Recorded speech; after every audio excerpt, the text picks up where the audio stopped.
আশেপাশে একটু ঘুরে আসবো, তাই তো? বুঝতেই পারছো পুরোটাই বোল্ডার আর পাথর। দারুণ দারুণ অ্যাডভেঞ্চার হচ্ছে, দারুণ।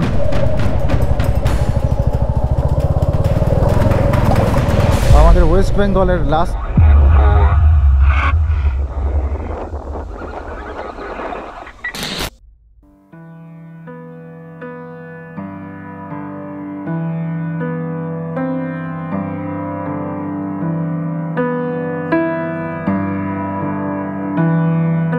আপাতত চলে এসেছি ব্রেকফাস্ট করতে একদম খোলা একটা জায়গায়। দেখতেই পাচ্ছ আমার পেছনে পাহাড় এবং খুব সুন্দর এই জায়গাটা, একদম ওপেন স্পেস বলতে পারো। এবং আমার পেছনে এই যে হোমস্টে, আমার থাকার জায়গা, এদিকে হচ্ছে ডাইনিং। তো আমি একদম খোলা একটা জায়গায় রোদে গা দিয়ে চলে এসেছি ব্রেকফাস্ট করতে। আর দেখতে পাচ্ছ আমার ব্রেকফাস্টে কি আছে বলে দিই। এটা হচ্ছে ব্রেড আর ডিমের পোচ। এবং এই ব্রেড টোস্টার একটা গুরুত্বপূর্ণ জিনিস আমি বলি যে এর ভেতরে কিউইর একটা জ্যাম আছে। এই কিউইর জ্যামটা কিন্তু প্রতীক বানিয়েছে, এটা সব থেকে ইম্পর্টেন্ট জিনিস। এখানকার কিউই থেকে জ্যামটা বানিয়েছে, নিজের হাতে জ্যাম বানিয়েছে। তো আমি খাওয়া দাওয়া করে নিই গোছগাছ করে আমি আজকে বেরিয়ে যাব বাগডোগরার উদ্দেশ্যে, কারণ আজকে আমার শেষ দিন লিন্সেবংয়ে। তো যেতে যেতে আবার তোমাদের সাথে আমি এক্সপিরিয়েন্স শেয়ার করবো, যদিও যা এক্সপিরিয়েন্স হয়ে গেছে তার থেকে আর বেশি কিছু শেয়ার করার নেই। দেখাতে দেখাতে নিয়ে যাব কি হয় না হয়। ব্রেকফাস্টটা করে নিয়ে বিদায় জানাবো আবার পাহাড়কে। তো এখন ঘড়িতে বাজে দুপুর 1:30। এবার তোমরা বলতেই পারো যে আমি দুপুর 1:30টার সময় এখানে কি করছি। আমি লাঞ্চ করছি।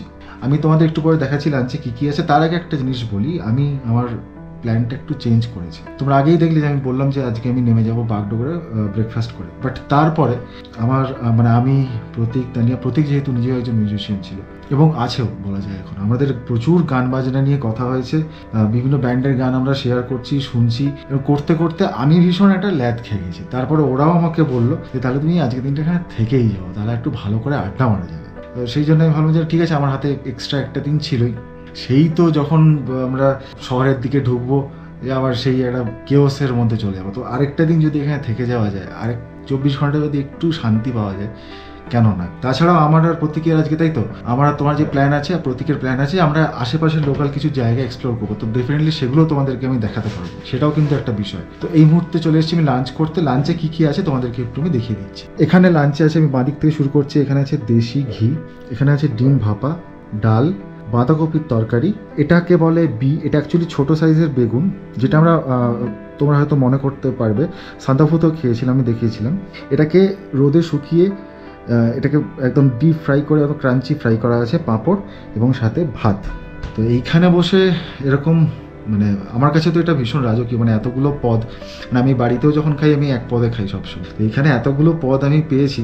এটা হোমস্টে হিসেবে এতগুলো জিনিসপত্র খাওয়া দাওয়া আমি সত্যি কথা বলতে আনএক্সপেক্টেড। আমি ওকে বলছিলাম এখন, তোমরা বাঙালি বলেই মনে হয় সম্ভব এরকম এতগুলো পদ রান্না করে খাওয়ানো, এই আতিথেয়তা যেটাকে বলে। অবভিয়াসলি পাহাড়ের মানুষের আতিথেয়তা থাকে, কিন্তু এই টাইপের এই ডিম ভাপা করছি, এই করছি, ওরা, আমি দেখতে পাচ্ছি ওরা সারাদিন কিভাবে যারা এসছে গেস্ট, যদিও আমি এই মুহূর্তে নিজেকে গেস্ট বলবো ভাবছি না, আমি বন্ধু হয়ে গেছি ওদের।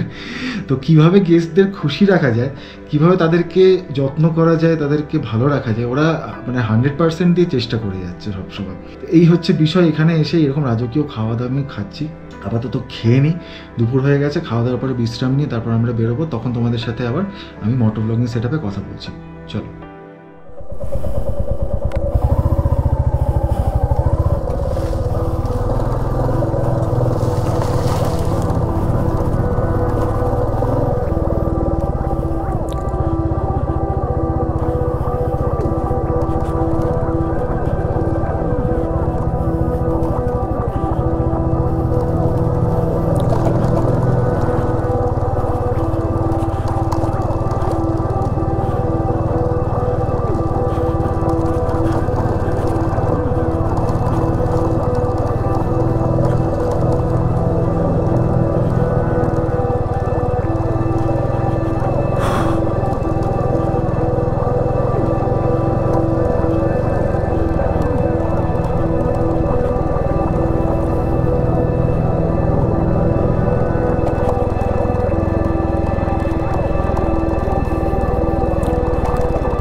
তো এই যে প্রতীক চলে এসছে, মোটামুটি আমরা আজকে একটু আশেপাশে একটু ঘুরে আসবো, তাই তো? বেশ বেশ বেশ, একদম একদম একদম। এই জন্যেই মানে তুমি যেরকম সাজেস্ট করবে, মোটামুটি একটু দিনের আলো থাকতে থাকতে আমি দেখাতে পারবো, ব্যাস দ্যাটস ইট। চলো চলো চলো চলো, কোনো চাপ নেই। আরে না না, চাপ নেই স্যার। আচ্ছা আচ্ছা,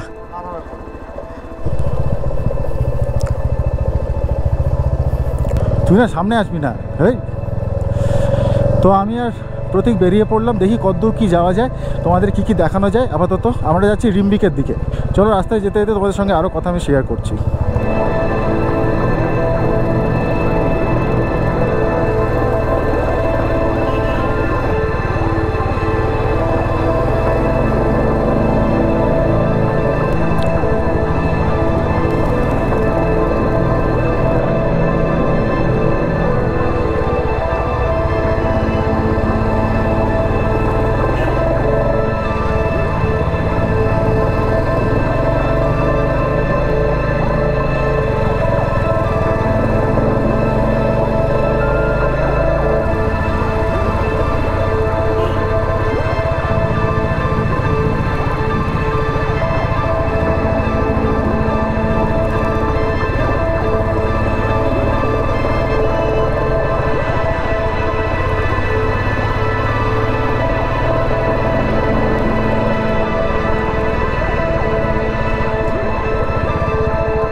যেটা বললাম, আমরা চলেছি রিম্বিকের দিকে। প্রতীক আজকে আমার গাইড, দুই বন্ধু চলেছি। হ্যাঁ, আমি বন্ধুই বলছি, কারণ এখন এই মুহূর্তে ও আর তানিয়া দুজনেই আমার বন্ধু হয়ে গেছে ভীষণভাবে। তো দুই বন্ধুতে আজকে চলেছি রিম্বিকের দিকে দেখতে। মানে আমাকে যা দেখাবেও আমি তাই দেখবো। আমার কোনো প্ল্যান ছিল না এটার, আজকে আমার চলে যাওয়ার কথা ছিল, কিন্তু আমি আজকে গেলাম না। ওরা আমাকে বললো, আর আমারও আজকে বিশ্বাস কর, কালকে ব্ল্যাক ফরেস্ট করে আসার পরে আমারও আজকে ইচ্ছে করছিল না যেতে, কারণ এত সুন্দর একটা জায়গাটা ছেড়ে যেতেই ইচ্ছা করছে না। অন্য জায়গায় দেখো আমি সবসময় চলে আসি, যেরকম প্ল্যান থাকে, কিন্তু আজকে যেহেতু আমি আর অন্য কোথাও যাচ্ছি না, সেহেতু ভাবলাম ঠিক আছে, আজকে দিনটা থেকেই যাই। তো সেই জন্য চলো, যেতে যেতে আরও কথা হচ্ছে, কোথায় যাচ্ছি না যাচ্ছি সব দেখাচ্ছি। তো এটা হচ্ছে ওয়েস্ট বেঙ্গলের লাস্ট বাজার। এরপর এদিকে সিকিম পড়ে যাচ্ছে, এইদিকে পাহাড়গুলো সামনে গিয়ে দেখাবো। আচ্ছা। আর এরপরে পুরোটা ন্যাশনাল পার্ক জোন পড়ে যায়। আচ্ছা। তো রিম্বিক চেকপোস্ট এটা, এখানে যারা আসছেন শ্রীকোলার দিকে যাবেন বা সাইট সিং কোথাও ঘুরতে যাবেন এখান থেকে, তো এখানে এন্ট্রিটা করে যেতে হয় একটা আইডি প্রুফ দিয়ে। আর এটা হচ্ছে ওয়েস্ট বেঙ্গলের লাস্ট বাজার। মানে এটা কি কেউ যদি গাড়ি নিয়ে আসে, নর্মাল এমনি আসে, সেক্ষেত্রে এন্ট্রি করতে হবে তো? যদি আউটসাইডে কেউ হন এই ডিস্ট্রিক্টের বাইরে। আচ্ছা, মানে সেটা বাইক হোক বা নর্মাল টুরিস্ট হোক, সবাইকে এন্ট্রি করতে হবে। ফাইন। কারণ আমি বাজারটা এই দিক দিয়ে নিচে নেমে যায়, আমি বাজারটা বাইপাস করে এটা এলাম না, বাজারে বাইপাস করে এখানে এন্ট্রিটা করে যাচ্ছে। তো তোমরা দেখলে এটা ছিল আমাদের ওয়েস্ট বেঙ্গলের লাস্ট বাজার বা বলতে পারো বর্ডার। এরপরে ওদিকে সিকিম পড়ে যাচ্ছে, মানে আমরা এখন সিকিমের দিকে যাচ্ছি। একটা নতুন জিনিস তোমরা দেখলে, তোমাদেরকে এন্ট্রি করতে হবে। প্রতীক তোমাদেরকে সব কিছু ডিটেলসে বলে দিল। এবার চলো দেখি আমরা কোথায় যাচ্ছি।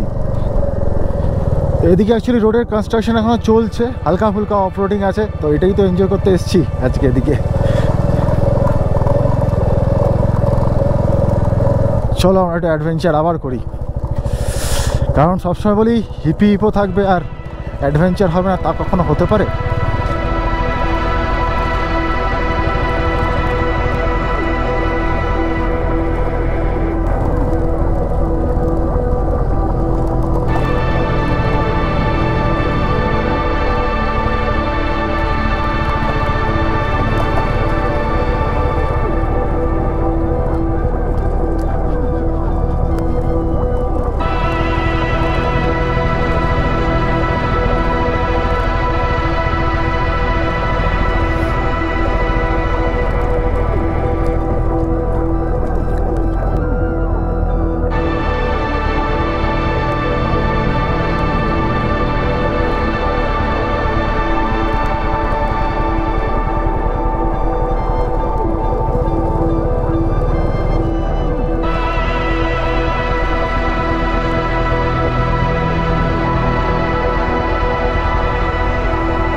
দারুণ দারুণ অ্যাডভেঞ্চার হচ্ছে, দারুণ।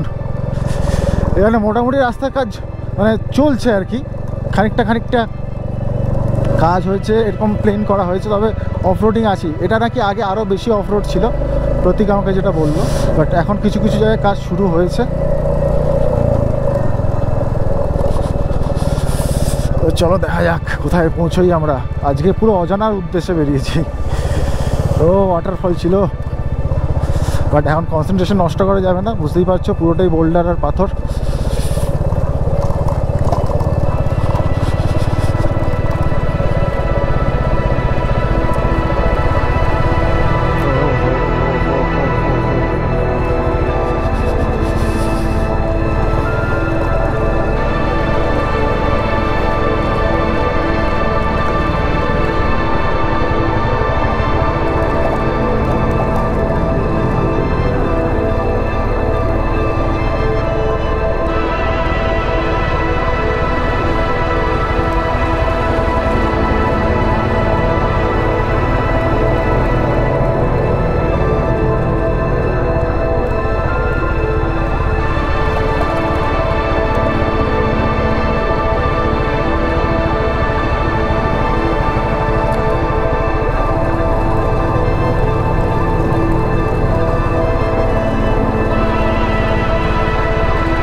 একটা আবার ডেসক্রাইব করে দিচ্ছি। দেখো সামনে যে পাহাড়টা দেখছো পুরো মেঘে ঢাকা পাহাড়, এইটা হচ্ছে ওয়েস্ট বেঙ্গল। এখন আমরা ওয়েস্ট বেঙ্গলই মোটামুটি আছি, বর্ডার। এবার দেখতে পাবে ডান দিকের যে পাহাড় রেঞ্জটা থাকবে, ওই রেঞ্জটা হচ্ছে, ডান দিকের রেঞ্জটাই হচ্ছে সিকিম। একসাথে আমার ওয়েস্ট বেঙ্গল আর সিকিম দুটোই ঘোরা হয়ে গেল, জোকস অ্যাপার্ট। বাট হ্যাঁ, ব্যাপারটা কিছুটা ওই রকমই। আমরা ওই দিকটাতেই যাচ্ছি খুব সম্ভবত। দেখো আমি এখনও পর্যন্ত প্রপারলি যাই না, আমি যখন পৌঁছবো তোমাদেরকে ডিটেলসে বলতে পারবো। বাট এখনের জন্য আমরা ফুল ফেজড অফ রোড করছি।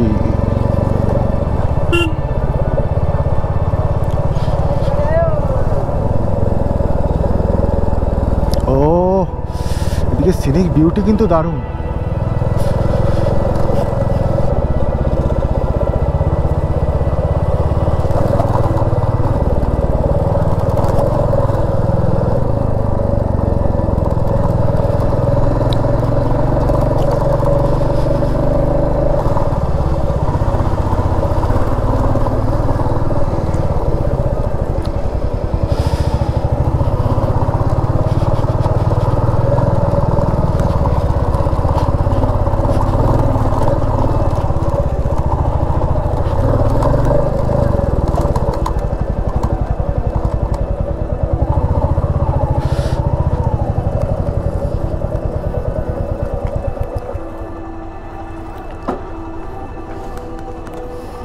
দাঁড়ালাম, এবার আমরা বুঝবো ব্যাপারটা কি হচ্ছে। প্রতীক আমাদের আজকে ডেসক্রাইব করবে যে আমরা কোথায় এসেছি অ্যাকচুয়ালি। বেসিক্যালি ফার্স্ট স্টপ ছিল আমাদের ওয়েস্ট বেঙ্গলের লাস্ট বাজার রিম্বিক বাজার থেকে আমরা শ্রীখোলা এলাম। শ্রীখোলা এই পার্টটায় বাইক রাখতে, যদি বাইক ওদিকে নিয়ে চলে যাওয়া যায়, বাট আমি কাঠের বীজ বলে রিস্ক নেবো না। এখন হেঁটে যাবো ওদিকটা। আর এই দিকে যে পাহাড়টা দেখছি তার ওই দিকে মানে জাস্ট এই নেক্সট পাহাড়টা মানে এই দিকটায় আর কি বেসিক্যালি। তো মোটামুটি সিকিম বেঙ্গল বর্ডারে এসে গেছি বলা যেতে পারে। চলো আমরা তাহলে দেখে নিই এই জায়গাটা কীরকম, কী বিষয় বৃত্তান্ত কী আছে। চলো একটু পরে দেখাচ্ছি। আমি যেটা সবসময় করি, আমি চাবিটা লক করতে ভুলে যাই, আমি সেটাই করেছি। চলো দেখতে থাকো। এই সরি এক্সাইটমেন্ট অনেক কিছু হচ্ছে। চলো দেখতে থাকো হিপ্পি হিপো দ্য কাপল। একটু অন্ধকার হয়ে গেছে, বাট আমি দেখিয়ে দিচ্ছি। আমরা আছি শ্রীখোলা ব্রিজের উপরে। এইটা হচ্ছে শ্রীখোলা ব্রিজ। আর এই যে নিচ থেকে দেখতে পাচ্ছ আমার এই দিকে যে নদীটা বয়ে যাচ্ছে সেটা হচ্ছে সিরিখোলা। শ্রী নয় কিন্তু সিরি, খোলা মানে হচ্ছে নদী, এটাই হচ্ছে সিরিখোলা। এদিকে যে পাহাড়টা দেখতে পাচ্ছি পাহাড়টার ওপারটা হচ্ছে সিকিম, আর এই দিকে এই যে সিরিখোলা ব্রিজ হয়ে যে রাস্তাটা ওদিকে উঠে যাচ্ছে ওপর দিকে, ওদিকেই হচ্ছে সান্দরপুর থেকে যে ফালুট যাওয়া যায়, ফালুট থেকে নেমে আসার এটাই হচ্ছে রুট, ফালুটের ট্রেকিং রুট বেসিক্যালি। তো এইখানে আমি নদীটা একবার তোমাদের দেখিয়ে দিচ্ছি।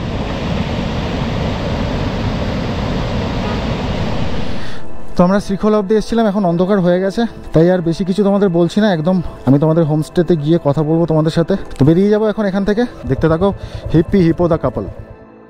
আমার আজকে বার্থডে 27 তারিখ, আর তানিয়া আর প্রতীক মিলে আমাকে সারপ্রাইজ দিয়েছে হোমমেড আর হ্যান্ডমেড কেক। এইখানে ব্যবস্থা চলছে, এবং আমার জায়গায় পাহাড় ফুঁ দিয়ে আমার কাজটা করে দিচ্ছে, তো খুব তাড়াতাড়ি কেকটা কেটে ফেলবো। দেখতে থাকো এই কেক কাটা ছোট্ট সেলিব্রেশন, ঠিক আছে? আমি একটা ধরছি। তোর ফোনটা দাও। We are missing you, but এইটার পিছনেই তো করা আছে, তোমাকে তো দেখতে হবে, আমাকে কেন দেখবে? হ্যাঁ তোমাকে তো দেখছি। সামনে আসো। চলো। Thank you. কাটো। Happy birthday to you, happy birthday to you, happy birthday to Adi, happy birthday to you. Teesta miss করছে বল। আগে একটু খাইয়ে দিব তো এইসব কাছে এসব। কাকে? তোমার জন্য এটা পাঠিয়ে দেবো আমি পাঠিয়ে দেবো। প্যাক করে আমি নিয়ে যাবো। হ্যাঁ। এবার হচ্ছে প্রতীক সবাইকে একটু একটু করে। বাইকে একটা করে বলো। হ্যাঁ। ভালো বানিয়েছিস। যেতে পারিনি, ওই ব্যবস্থাই করছি দিদি। ওকে একটু খাই দাও। হ্যাঁ ওকে তো লাস্টে ওটা স্পেশাল। তোমাকে মিস করছি গো, আমরা একদম মিস করছি। যেই কেকটা বানিয়েছে সবার শেষে থাকে স্পেশাল। Thank you. তোমাকে তো খাওয়াতে তিস্তা ভাই তানিয়া খাইয়ে দিচ্ছে অল্প উইথ ডিউ পারমিশন। এই যে পিস্তল হয় ভালো হয়েছে। অবশ্যই। দারুণ সুন্দর। তো আমাদের এই একটা কেকের একটা বার্থডে সেলিব্রেশন ছোট্ট করে আমরা করে ফেললাম, এবং বিশ্বাস করো আমি গত বছরও তোমরা দেখেইছো, মানে সান্দরপুরে গিয়ে সানরাইজ থেকে বলে তিস্তা একটা ছোট্ট কেক, ঠিক না মানে ওটাকে কি বলে বেশ একটা, ওটাকে ওই জাস্ট ওই কি বলে না চকলেটের একটা, তোমরা দেখেইছো। তো আমি গত বছরও আমার জন্মদিন কাটিয়েছিলাম পাহাড়ে, আমি আর তিস্তা। এবছর তিস্তা নেই, আমি ডেফিনেটলি মিস করছি, কিন্তু এবছর আমরা এখানে 5 জন, প্রতীক, তানিয়া, দাদা, বৌদি, আমরা মিলে সবাই মিলে এখানে ছোট্ট করে সেলিব্রেশন হয়ে গেল, এবং আশা করি পরের বছর এরকম একটা কোথাও পাহাড়েই সেলিব্রেশন করবো। ডেফিনেটলি আমি তো এখানে ছোট্ট করে এই যে সুন্দর করে এই যে হ্যাপি বার্থডে পুরো টাঙানো ছিল। তো আপাতত এই অবধি থাক, বার্থডে সেলিব্রেশন হলো আমার, বাকি কথা আমি রুমে গিয়ে তোমাদের সাথে বলছি, এবং ডেফিনেটলি আজকে কি ডিনার করছি সবই তোমাদের দেখাবো, দেখতে থাকো হিপো দ্য কাপল। আর যারা আমাদের এখন অবধি সাবস্ক্রাইব করনি তারা প্লিজ সাবস্ক্রাইব করে দাও, লাইক করো, কমেন্ট করো, শেয়ার করো, আর ইনস্টাগ্রামে ফলো করো hip_CPL। আসছি আবার একটু পরে।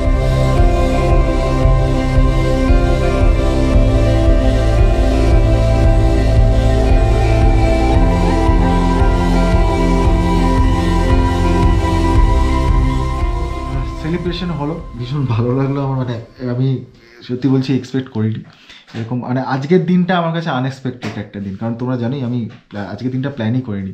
তো এটা মাঝে মাঝে ভালো লাগে যে যেটা প্ল্যান করিনি সেটা যদি হয়ে যায় সেটা একটা উপরি পাওনা বা উপরি প্রাপ্তি হয়ে ওঠে। তো আজকের জন্মদিনটা এখানে সেলিব্রেট হলো, প্রতীক, তানিয়া সবাই মিলে, আরও দাদা বৌদি, আমরা সবাই মিলে সেলিব্রেট করলাম। আর এখন চলে এসেছি ডিনার করতে। ডিনারে কি আছে একবার দেখি, তো একটা স্পেশাল জিনিস আছে এই ডিনারের মধ্যে। রুটি আছে বিনস আলু ভাজা, আর এই যে চিকেনটা তোমরা দেখতে পাচ্ছ, এই চিকেনটা হচ্ছে স্পেশালি শেরপাড়া রান্না করে এই চিকেনটা বা খায়।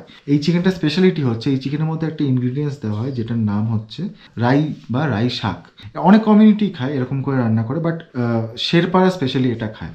তো আমি খেয়ে দেখি কেমন খেতে আজকের স্পেশাল মেনুটা, কারণ আমাকে মানে তানিয়া প্রতীক ওরা দুজনেই আমাকে না স্পেশাল স্পেশাল জিনিস খাওয়াচ্ছে। এটা আমি সকালেও দেখিয়েছি ওই বেগুনটা, ড্রাই যে বেগুনটা ভাজাটা। তো আমি অ্যাকচুয়ালি এটা ভালোবাসি, জানো তো, মানে তোমাদের সাথে একটু শেয়ার করি যে এইটাই আমি ভালোবাসি, যে এখানকার বা যে কোনো জায়গায় যাই সেখানকার যে মানে কুইজিনগুলো, যে খাবারগুলো থাকে সেইগুলো আমার ট্রাই করতে দারুণ লাগে। মানে সেইগুলো আমার একটা বলতে পারো একটা পার্ট, যে আমি যেখানে যাচ্ছি সেখানে গিয়ে আমি ওই ডাল আলু সেদ্ধ ভাত বা মাছের ঝোল খুঁজবো এরকম মানুষ আমি না। সেখানের যে খাবার, সেখানের যে লোকাল ফুড মানুষরা যেটা খায় সেটা আমার ট্রাই করতে, সেটা খেতে আমার ভীষণ ভালো, সেটা এক্সপ্লোর করতে খুব ভালো লাগে। তো আমি খেয়ে নিই আপাতত, খেয়ে নিয়ে তোমাদের সাথে গিয়ে আমি রুমে গিয়ে আজকের ভিডিওটা এন্ড করব। দেখুন ঘড়িতে অলমোস্ট 1টা বাজতে যায়। আমরা এতক্ষণ গল্প গাছা করলাম প্রতীক আর আমি, যেহেতু আমরা দুজনেই মিউজিশিয়ান। প্রচুর কথাবার্তা হলো, প্রচুর আড্ডা হলো। মানে এই আড্ডা শেষ হওয়ার নয়, 1 রাত্রি 2 রাত্রি 3 রাত্রি চলে যাবে, আড্ডা শেষ হওয়ার না। বাট একটা তো থামতে হয়। ওই যে আমার একটা গান আছে বাকি কথা থাক, সেরকম বাকি কথা থাক বলে পরবর্তীকালে একটা ফিরে আসার প্রতিশ্রুতি দিয়ে যে আমি আবার ফিরে আসবো, আবার আড্ডা হবে, গল্প হবে, আরও আনন্দ হবে, সেরকম একটা বিষয় নিয়ে আমরা আপাতত এখানেই ছেদ করে আমরা মানে ঘুমোতে চলে এসেছি। আজ আর বেশি কথা বলবো না, মোটামুটি যেটুকু আজকে দিনটা কাটলাম তোমাদের সাথে আমি শেয়ার করলাম। কালকে বেরিয়ে যাবো, এবং কালকে সত্যি সত্যি বেরিয়ে যাব, ব্রেকফাস্ট করে বেরিয়ে যাব বাগডোগরার জন্য। তো দেখতে থাকো হিপি হিপো দ্য কাপল। আর তোমরা যারা যারা এখন অব্দি লাইক শেয়ার কমেন্ট সাবস্ক্রাইব করনি, প্লিজ একটু করে দাও। দেখতেই পাচ্ছ কি ইন্টারেস্টিং জিনিসপত্র হচ্ছে। চলো আজকের জন্য এইটুকুই। Hippie hippo over and out.